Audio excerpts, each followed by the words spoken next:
we don't like change. Right. We don't like change. Change is often difficult. We think that change is hard and it's painful. Yes. You have to change your habits. Yes. You have to change what's familiar to you and your mindset. Yes. Now, I used to have a friend that would tell me back in the world, Red, get your mind right. Come on. Look at your neighbor and tell your neighbor, get your mind right. In order to change and get to the purposes and the plan that God has for your life, you got to get your mind right. It's going to take some work. It's going to take some changes. You're going to have to change some habits and stop doing what's familiar to you. Can I tell you that change is inevitable? Now, in my 50 years, all the years in growing up, all the presidents were white. But all of a sudden, we got a president with black heritage. Change is inevitable. And now we have 45. Is that right? 45? 45. Change is inevitable. Yeah. That's a fact. Jesus' time of return is near. That's a fact. Yeah. Look around. There are things happening in this world that no man can control. Nature is wreaking havoc on the earth. And there's nothing that you could do about it. What if you lived in Houston during Hurricane Harvey? Your life would be changed today.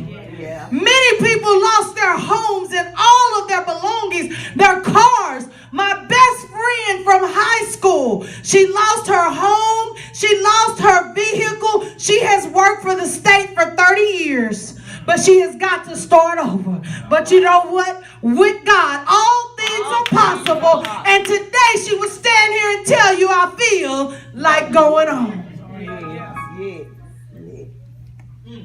You would have been forced to change because of the circumstances. Yeah. Some folks change have been for the better and some have been for the worse. But they were forced to change. They were forced to change.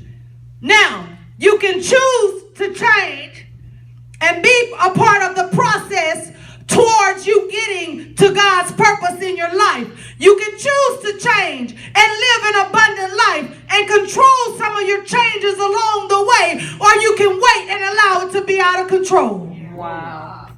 That's good. If you haven't changed your life to begin to prepare towards your purpose and God's plan for your life and his return, then you're in trouble. Some of us wait and we avoid change until the circumstances hit us in the face. Come on. Truth. We refuse to lower a bill so that we can allow for tithing, so that we can allow for some of the necessities that we need in life. I see this every day. I go into the homes of elderly and they have $200 cable bills and no food in the cabinet. We refuse to change even when our necessities call for it. Choose to change, or you can wait until the circumstances hit you in the face. That's good. How many of you have seen the movie War Room? Yes.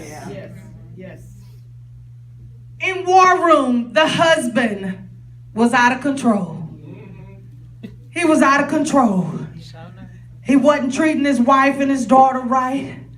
He was lying on his job. He was stealing on his job. He wasn't listening to his friends. He reminded me of what my grandma used to say, talk about some people, and she say if they lie, they'll cheat and they'll steal. Because he was doing it all. He had a friend that tried to talk to him at the gym and at the coffee shop, if you recall the movie. But he wasn't trying to hear it. He wasn't trying to listen to him until the circumstances hit him in the face. He got caught on the job. He got caught with his wife. And he was forced to change. Yes. Do you choose the abundant life, or do you choose to change today? It's sad that even when we're down and out, when we're afflicted, we don't want to listen to wise counsel. We want to do things our own way. I'm grown. Can't nobody tell me what to do. I've been here 50 years. I don't need nobody telling me how to do this way and do this that way. All right. I need to live my own life. Write my own story. Come on. Why can't we do it like this? Why I gotta do it like that? Proverbs 12 and 15 says, the way of a fool is right in his own eyes, but he that hearkeneth unto counsel is wise. Proverbs 11 and 14 says, where no counsel is, the people fail. But in the multitude of counselors, there is safety. Don't you want to be safe today? Yes. Proverbs 15 and 22 says, without counsel, purposes are disappointed. But in the multitude of counselors, they are established. Yeah. We're supposed to be seeking the purpose and the plan for our life. And I guess what? This means that you need to seek wise counsel. All right. Sometimes success is as simple as listening. I'm going to say that again. Sometimes success is as simple as listening. Listening to directions or listening to wise counsel. Now, in John chapter 13, it talks about Jesus washing the disciples' feet. Peter didn't want Jesus to wash his feet. And Jesus told him, what I do, you do not realize now, but will understand later. Come on. If I do not wash you, you have no part with me. Well. Peter said, well, Father, will wash my hands and my head as well. He didn't understand, but he surrendered to the process. Come on.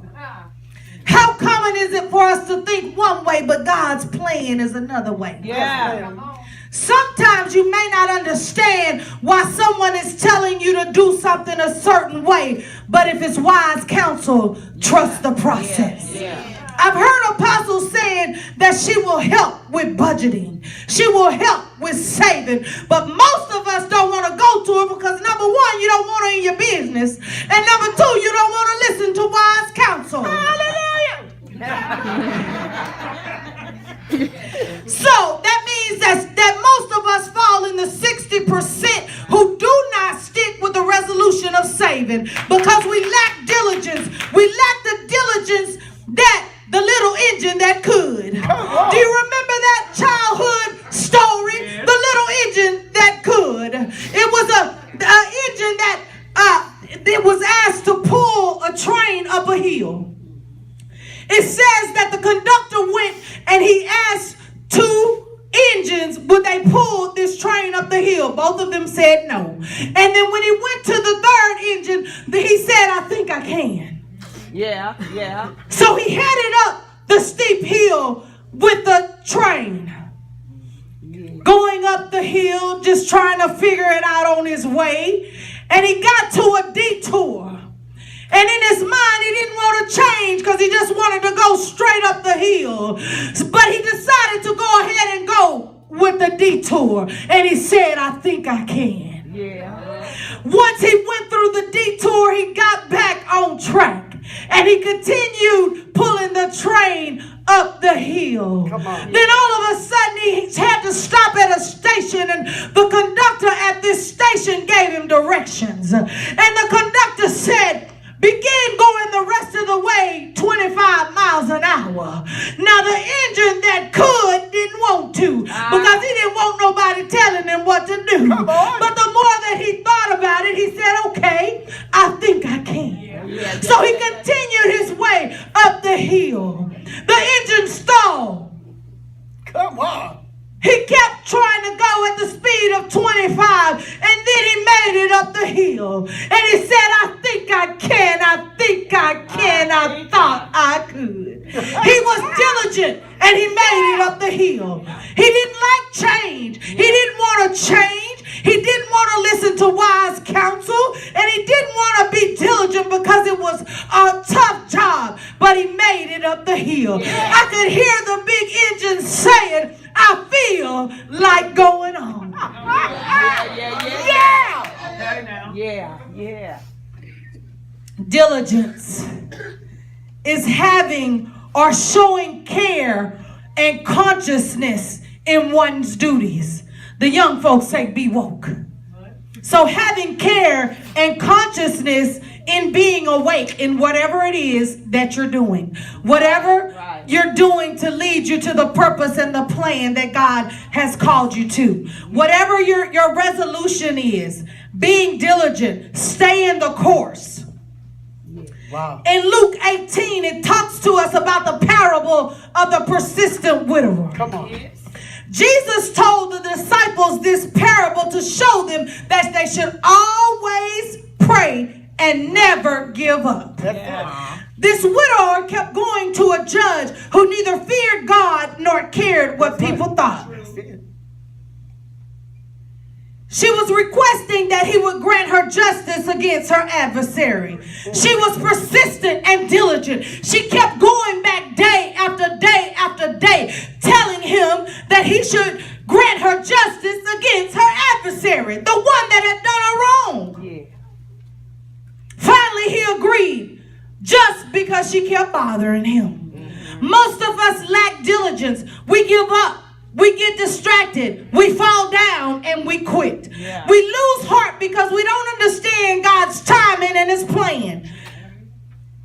Meeting your goals helps to draw you closer to God's purpose for your life. The goals that you set for yourself, as I told you earlier, those are the same promises and things that blessings that God wants for your life, for your health, for your prosperity, and for your soul to prosper. The very things that you want. Diligence is a demonstration of your faith. Can I tell you that life is going to happen? It is. Expect setbacks. Yeah. Expect that Hurricane Harvey is going to happen. Come on. Expect that something is going to go different than the way that you planned it. But if you stick with it, you will have the victory. Come on. Now, if you will go with me really quick to 2 Kings verse 5.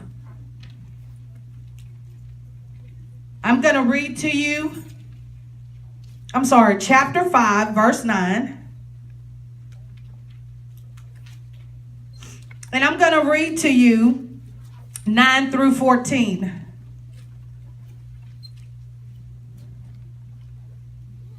So Naaman came with his horses and with his chariot and stood at the door of the house of Elisha. And Elisha sent a messenger unto him, saying, Go and wash in the Jordan 7 times, and thy flesh shall come again to thee, and thou shalt be clean. But Naaman was wroth, and went away, and said, Behold, I thought he would surely come out to me and stand and call on the name of the Lord his God, and strike his hand over the place and recover the leper. Are not Abana and Pharpar, rivers of Damascus, better than all the rivers of Israel? May I not wash in them and be clean? So he turned and went away in a rage. And his servants came near and spoke unto him and said, My father, if the prophet had bid thee to do some great thing, wouldest thou not have done it? How much rather then when he said to wash and be clean? Then went he down and dipped himself 7 times in the Jordan, according to the saying of the man of God. And his flesh came again unto the flesh of a little child, and he was clean. This is the word of the Lord.